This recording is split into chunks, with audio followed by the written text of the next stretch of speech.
মুর্শিদাবাদের এক অদ্ভুত স্থাপত্য হাজারদুয়ারি প্রাসাদ।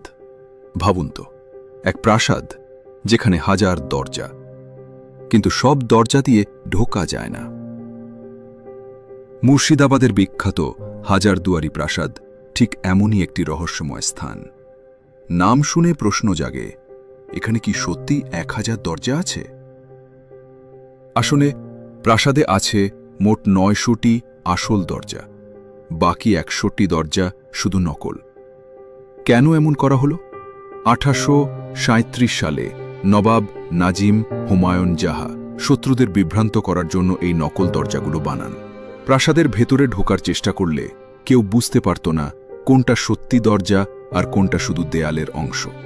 আজও পর্যটকরা যখন প্রাসাদ ঘুরে দেখেন, তখন সেই রহস্যময় দরজাগুলো তাদের কৌতূহল বাড়িয়ে তোলে। তাই হাজারদুয়ারি শুধু স্থাপত্যের বিস্ময় নয়, এই এক রহস্য যেখানে প্রতিটি দরজায় লুকিয়ে রেখেছে অতীতের গল্প।